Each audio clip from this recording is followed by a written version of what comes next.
Hey everyone, Steve here. Today we're going to talk about what is a data warehouse versus a data lake versus a data lakehouse. This is our high level introduction, and it's the first in our product series where we're actually going to talk about data platforms, what a data platform is compared to a data lake. So this is quite high level. We're going to jump straight into it. It is part of a series. So if you haven't watched the first of this series, what is a data platform, definitely go and have a watch of that. If you have, or you just want to get straight into this one, great. Let's head over and jump straight into it. The first thing I want to talk about is just to remind ourselves the difference between a data warehouse, a data lake, and a data lakehouse. So data warehouse. These have been around for a very long time. And very simply, we have some source data. We generally do some transformations as we load this data in. And that's what this gear symbolizes. And we load this into SQL tables, into a data warehouse. And of course, we can do reporting off of that. Now, this is a very small sort of implementation. And typically, we have lots of data. How we store the data in the data warehouse is sort of a different format, sort of how we like it in reports. What we have here is very strict schema and constraints. That means that every table has some strict constraints around columns. So for example, certain columns can't be empty, certain have to have a number, they have to be a certain length or below. All of this, we have a lot of schema and a lot of control on exactly how we format the data and the data that is loaded in. So what happens is we often add this extra layer called a data mart. This is a subset of the data warehouse, which is designed specifically to store data in sort of the format we like for reporting. This isn't the only option. There are a few different options on how we lay out our data warehouses, but this is quite a popular one. On top of that, there may be some differences in how we get the data and all of this sort of stuff. So often we might have this sort of staging layer where we load the data in, do some transformations, load it into our strict schema. Then we inject the data before we load it into the data warehouse, so we do some data quality. You see here, this is sort of an extract, transform, load sort of pattern here, where we extract and transform the data sort of on the fly. All of these gears mean that we're changing the data as we're loading in it. So data warehouses are good, right? Because they have rigid schemas, and this really helps us with reporting because we like data in a rigid way, in a rigid schema. What I mean by that is that we know if we have sales, that these are going to be numbers and there's no text in there. We know the columns aren't going to start changing, different column layouts, stuff like that. That will make it really hard for us to build reports off. There is somewhat of a limited application. Because of this rigid schema, we only have data in sort of this table layout. So very good for behind reporting. Some other stuff, as we'll see, like data science, it's not quite as useful. You can build siloed systems. Not always, of course, because you can still get away with very good and large implementations of warehouses. But today, with a lot of the other stuff that we'll see, this Mason silo stuff. And there can be rising costs if we rely purely on warehouses. As I say, it can be quite expensive to look at doing other things such as data science. So this kind of comes to the fact, what about other formats? Why would we do something like a data lake? You may have pictures, images, sounds, audio, streaming data, sort of alerts, and unstructured data like emails. All of this isn't going to fit in a nice structured SQL table.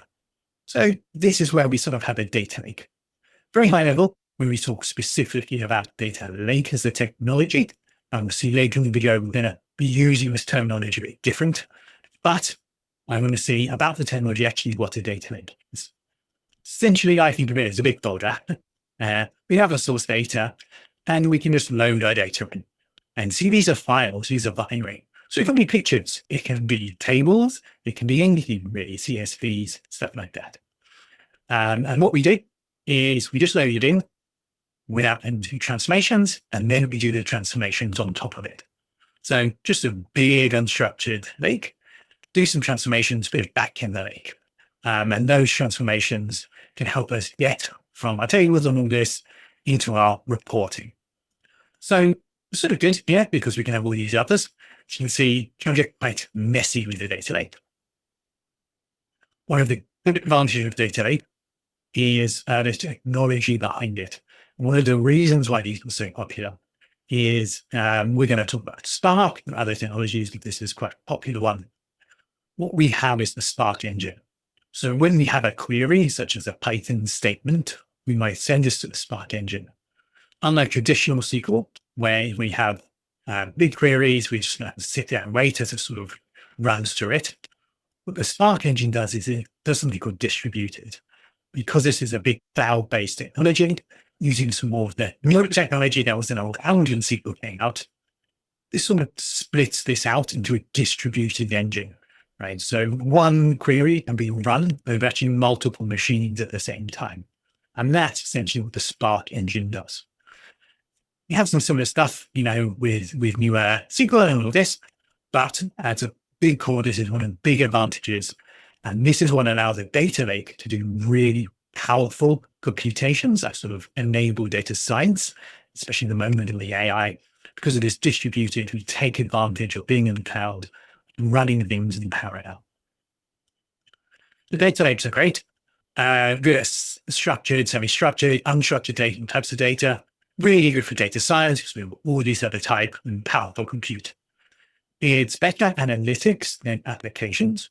So what I mean is that if we had an application on our website where users are entering data, we might not want a data lake because it's a bit of the Wild West there. We'd want maybe that structure that SQL brings. However, analytics, when we're doing things like data science, this is really great because we have that freedom. Again, it's lack of structure though, not so good with reporting. When you're saying this data could be anything, right? You don't really know what it's like. And it has some disadvantages there. So again, the lake versus the warehouse. Again, one side we have nice structure. The other side we have scalability and ability to use different types of data. So of course, what we want to do is combine the best of both of these worlds. And that's what we did. Not just combining them both and just combining into one word and call it the Data Lakehouse. So Data Lakehouse, really underneath is a data lake. And then there's some sort of UI architecture metadata put on top to make it act more like a data warehouse. So what we have is we'll have a source, and then we might have this sort of layered type of structure. You may have seen these bronze, silver, gold, and medallion architecture. This is just one form, and you could call it whatever you want. You don't have to necessarily do bronze, silver, gold. I'm using it as a good example here. And then we have our reporting. So this means, and we'll go through this a little bit, we just load our data in as we do in the bronze. However, then we do a transformation into silver. And this is when we start putting structure. So along this is our own defined architecture, exactly what we need to do. And what this is really around how we set this up in the pipelines. So a lot of this is just architecture that we're building on top of this. And then the tools that help you do this as well. And into gold, sort of like going from the staging, the warehouse to the data mart, a very similar pattern. Right? The gold is then we structure this and transform this into tables for reporting. So our bronze, we can have data that comes in sort of a format. We then implement this architecture, which allows us to apply the structure and apply rules for the data to go through it. On top of that, we use something called metadata.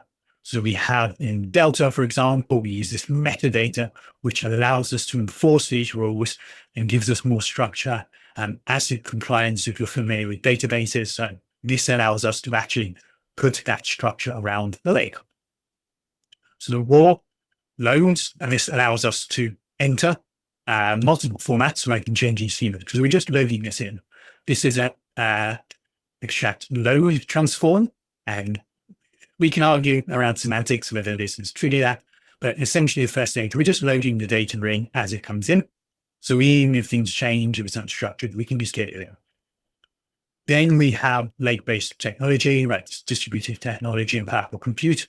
We can take advantage of that.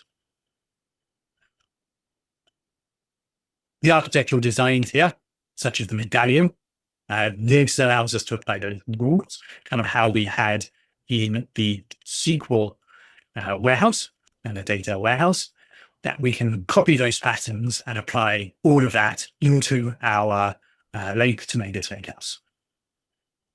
And the metadata around slew enforcement, asset compliance, right?